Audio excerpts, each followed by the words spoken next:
Well, good morning again. Hope y'all are, if you're getting just a little bit of enjoyment out of this, much as I am, well, that's good. I really enjoy studying the Bible and talking about the Bible. Uh, it's just one of the highlights of my day, biggest highlight of my day. You know, last week in our second lesson, we talked about 2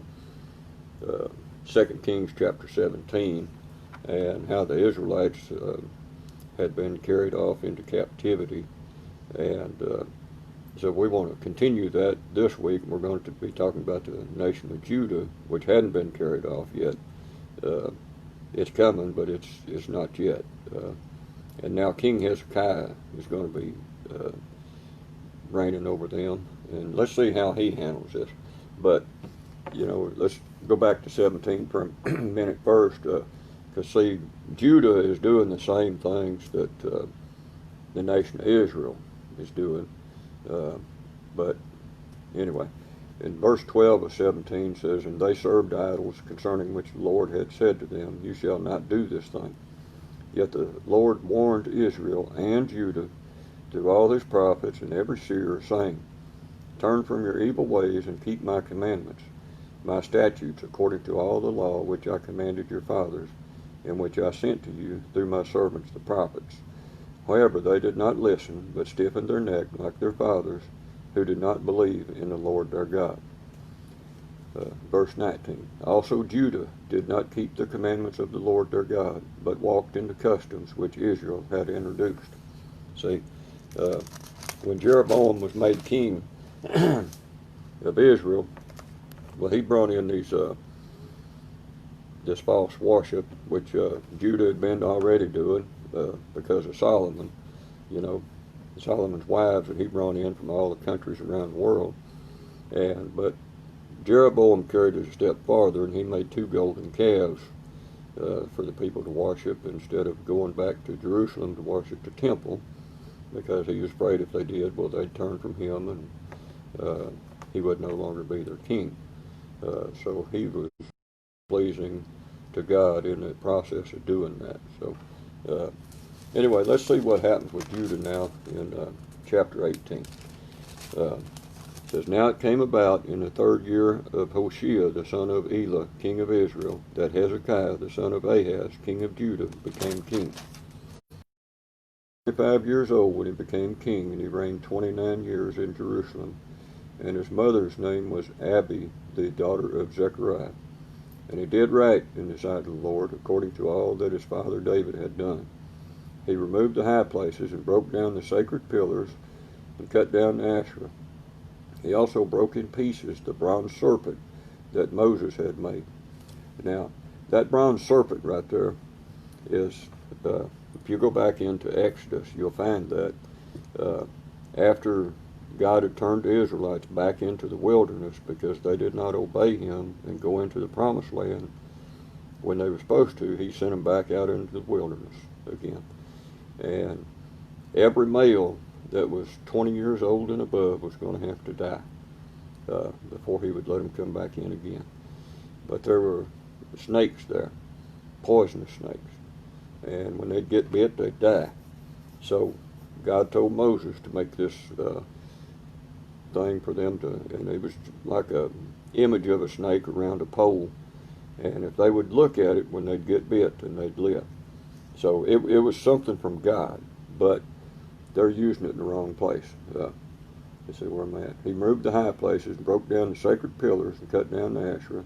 He also broke in pieces the bronze serpent that Moses had made, for until those days the sons of Israel burned incense to it, and it was called Nehushtan. See, they're worshiping this bronze snake that God had meant for something good, and they've turned it into something evil. See, he trusted in the Lord, the God of Israel, so that after him there was none like him among all the kings of Judah, nor among those who were before him. For he clung to the Lord. He did not depart from following him, but kept his commandments, which the Lord had commanded Moses. And the Lord was with him. Wherever he went, he prospered. And he rebelled against the king of Assyria and did not serve him. He defeated the Philistines as far as Gaza and its territory, from watchtower to fortified city. Now it came about in the 4th year of King Hezekiah, which was the 7th year of Hoshea, son of Elah, king of Israel, that Shalmaneser, king of Assyria, came up against Samaria and besieged it. And at the end of 3 years they captured it, in the 6th year of Hezekiah, which was the 9th year of Hoshea, king of Israel. Samaria was captured. Then the king of Assyria carried Israel away into exile to Assyria, and put them in Halah, and on the Habor, the river of Gozan, in the cities of the Medes, because they did not obey the voice of the Lord their God, but transgressed, even all that Moses the servant, they would neither listen nor do it. Now in the 14th year of King Hezekiah, Sennacherib, king of Assyria, came up against all the fortified cities of Judah and seized them. Then Hezekiah, king of Judah, sent to the king of Assyria at Lachish, saying, I have done wrong. Withdraw from me. Whatever you impose on me, I will bear. So the king of Assyria required of Hezekiah, king of Judah, 300 talents of silver and 30 talents of gold. And Hezekiah gave him all the silver which was found in the house of the Lord, and in the treasuries of the king's house. At that time Hezekiah cut off the gold from the doors of the temple of the Lord, and from the doorpost which Hezekiah king of Judah had overlaid, and gave it to the king of Assyria. Then the king of Assyria sent Tartan and Rabsaris and Rabshakeh from Lachish to King Hezekiah with a large army to Jerusalem. So they went up and came to Jerusalem. And when they went up, they came and stood by the conduit of the upper pool, which is on the highway of the full. When they called to the king, Eliakim, the son of Hilkiah, who was over the household, and Shebna, the scribe, and Joah, the son of Asaph, the recorder, came out to them. Then Rabshakeh said to them, Say now to Hezekiah, Thus says the great king, the king of Assyria, What is this confidence that you have? You say, but they are only empty words. I have counsel and strength for the war. Now on whom do you rely that you have rebelled against me? Now behold, you rely on the staff of this crushed reed, even of Egypt, on which if a man leans, it will go into his hand and pierce it. So is Pharaoh, king of Egypt, to all who rely on him? But if you say to me, We trust in the Lord our God, is it not he whose high places and whose altars Hezekiah has taken away, and has said to Judah and to Jerusalem, You shall worship before this altar in Jerusalem? Now therefore, come, make a bargain with my master the king of Assyria, and I will give you 2,000 horses, if you are able on your part to set riders on them. How then can you repulse one official of the least of my master's servants, and rely on Egypt for chariots and for horsemen? Have I now come up without the Lord's approval against this place to destroy it? The Lord said to me, Go up against this land and destroy it.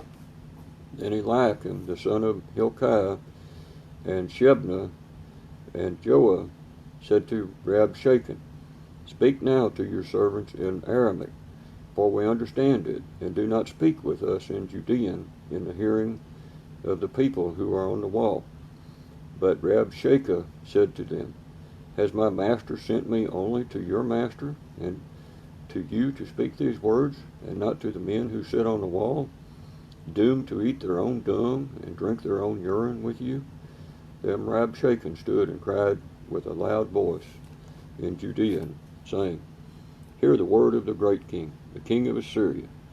Thus says the king, Do not let Hezekiah deceive you, for he will not be able to deliver you from my hand. Nor let Hezekiah make you trust in the Lord, saying, The Lord will surely deliver us, and this city shall not be given into the hand of the king of Assyria.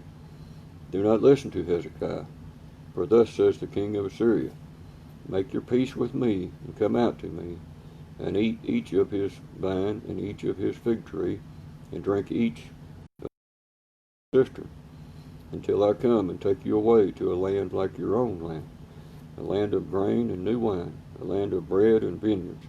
a land of olive trees and honey, that you may live and not die. But do not listen to Hezekiah when he misleads you, saying, the Lord will deliver us. Has any one of the gods of the nations delivered his land, king of Assyria? Where are the gods of Hamath and Arpad? Where are the gods of Sepharvaim, Hena, and Ivah? Have they delivered Samaria from my hand? Who among all the gods of the lands have delivered their land from my hand, that the Lord should deliver Jerusalem from my hand? But the people were silent and answered him not a word, for the king's commandment was, do not answer him. Then Eliakim, the son of Hilkiah, who was over the household, and Shebna the scribe, and Joah the son of Asaph the recorder, came to Hezekiah with their clothes torn, told him the words of Rabshakeh. You see, one generation here under Hezekiah. I mean, back in 17, the people had been serving all these false gods just like the Israelites did. I mean, from the king on down. But Hezekiah becomes king, and he immediately starts turning the nation toward God. One generation. I mean, I want you to think about that. What one generation can do. You know, this king of Assyria, I mean, he thinks he's like a god. He can do what he wants to do. He can only do what God allows him to do. God had allowed him to take away Israel. I mean, Jeremiah 27:5 says, with my right arm I created the heavens and the earth, and I will give it to who I want to. And God had chose to give the nation of Israel to the king of Assyria. And maybe he was planning to also give Judah to him. But, see, the king of Assyria, now he done let this go to his head. He thinks he's more powerful than the Lord. I mean, he says, you think your Lord can protect you? These other gods didn't protect you. You think he can? Nah, he don't think so. See, one generation can make a big difference, whether it's good or it's bad. I mean, one generation can turn people to God. The next generation can turn them away from God. But, you know, regardless of what other people do or don't do, we've got to turn ourselves to God. I mean, these people are looking, if King of Assyria does what he wants to do, these people are going to suffer big time right here. It says, verse 27, but Rabshakeh said to them, has my master sent me only to your master and to you to speak these words, not to the men who sit on the wall? Listen to what he says, doomed to eat their own dung and drink their own urine with you. See, he's making some pretty big threats there. I mean, but the people do listen to Hezekiah and they don't respond, which is good. I mean, let's continue on with verse 19. And when King Hezekiah heard it, he tore his clothes, covered himself with sackcloth, and entered the house of the Lord.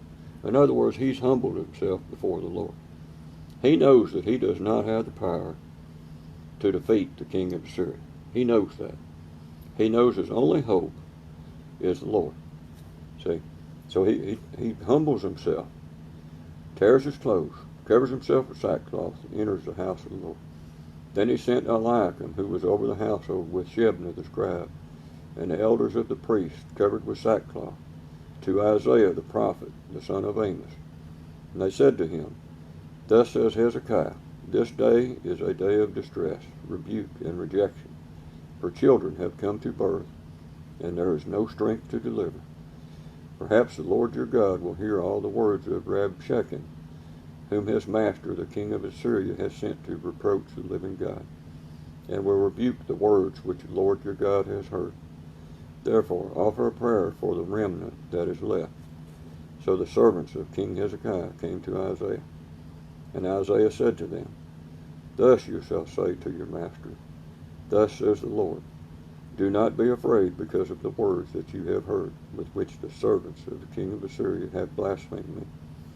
Behold, I will put a spirit in him, so that he shall hear a rumor and return to his own land, and I will make him fall by the sword in his own land. See, when you turn to the Lord fully, faithfully, he can deliver you from your enemies. And that's what Hezekiah has done here. Let's continue. Then Rabshakeh returned and found the king of Assyria fighting against Libnah. For he had heard, see, this is that rumor, that the king had left Lachish. When he heard them say concerning Terkah, king of Cush, Behold, he has come out to fight against you. He sent messengers again to Hezekiah, saying, Thus you shall say to Hezekiah, king of Judah, Do not let your God in whom you trust deceive you, saying, Jerusalem shall not be given into the hand of the king of Assyria. Behold, you have heard what the kings of Assyria have done to all the lands, destroying them completely. So will you be spared? Did the gods of those nations which my fathers destroyed deliver them, even Gazan and Haran and Rezeph and the sons of Eden who were in Telassar? Where is the king of Hamath, the king of Arpad, the king of the city of Sepharvaim, and of Hena and Eva? See? Okay? So he's getting big-headed. He thinks that he is more powerful than anybody else. Let's continue. Then Hezekiah took the letter from the hand of the messengers and read it. And he went up to the house of the Lord and spread it out before the Lord.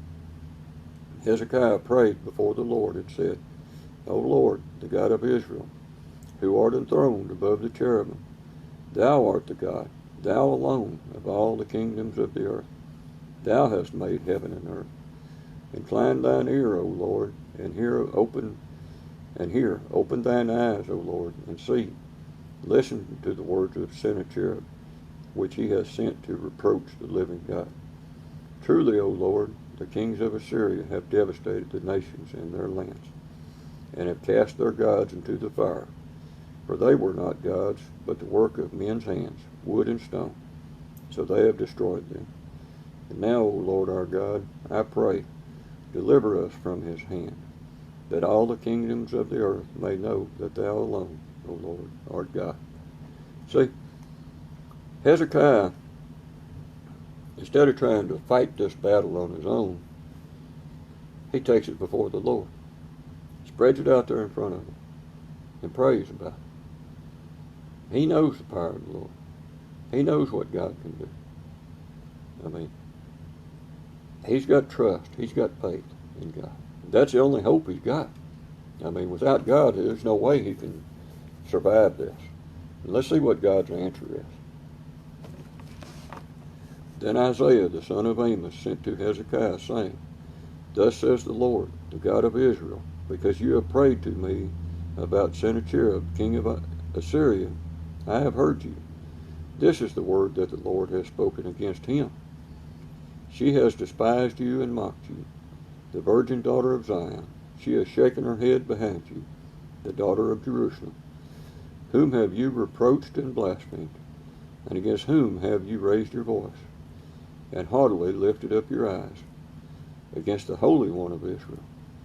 Through your messengers you have reproached the Lord, and you have said, With my own chariots I came up to the heights of the mountains, to the remotest parts of Lebanon, and I cut down its tall cedars, and its choice cypresses, and I entered its farthest lodging place, its thickest forest.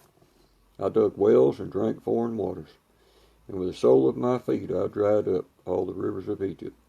Have you not heard? Long ago I did it. From ancient times I planned it. Now I have brought it to pass, that you should turn fortified cities into ruinous heaps. Therefore their inhabitants were short of strength. They were dismayed and put to shame. They were as the vegetation of the field, and as the green herb, as grass on the housetops is scorched before it is grown up. But I know you're sitting down, and you're going out and you're coming in, and you're raging against me. See, God is taking this personal now. It's not just against his people, it's against him. Because of your raging against me, and because your arrogance has come up to my ears, therefore I will put my hook in your nose, and my bridle in your lips, and I will turn you back by the way which you came. Then this shall be the sign for you. You shall eat this year what grows of itself, in the second year what springs from the same. In the third year sow, reap, plant vineyards, and eat their fruit. And the surviving remnant of the house of Judah shall again take root downward, and bear fruit upward. For out of Jerusalem shall go forth a remnant, and out of Mount Zion survivors. The zeal of the Lord shall perform this. Therefore, thus says the Lord concerning the king of Assyria, he shall not come to this city, or shoot an arrow there, neither shall he come before it with a shield, nor throw up a mound against it. By the way that he came, by the same he shall return, and he shall not come to this city, declares the Lord. For I will defend this city to save it, for my own sake and for my servant David's sake. Then it happened, the angel of the Lord went out and struck 185,000 in the camp of the Assyrians. And when men rose early in the morning, behold, all of them were dead. So Sennacherib, king of Assyria, departed and returned home, and lived at Nineveh. And it came about, as he was worshiping in the house of Nisroch his god, that Adramelech and Sharezer killed him with a sword, and they escaped into the land of Ararat. And Esarhaddon his son became king in his place. See, you know, our only hope is in the Lord. If we trust in anything or anyone else, we've already lost the battle. I mean, you trust in the Lord, you're God's people, he's going to protect you. Now, that doesn't mean nothing bad's going to happen to you. It will, sometimes. But when you put your trust in him fully, faithfully, he'll fight your battles. And in the end, you'll be a winner. You'll always be a winner. Because you're going to have eternity to look forward to with it. We're going to suffer in this lifetime, that's true. But for eternity is what we're driving for. Where am I going to spend eternity? I mean, will I always stay with the Lord, that he'll continue to fight my battles and bring me through them? Or will I put my trust in these other gods, these other people? Let us trust in the Lord today. Anyway, I love y'all, and I'm glad I got to spend this time with you today, and we'll look forward to it again next time. Thank you very much.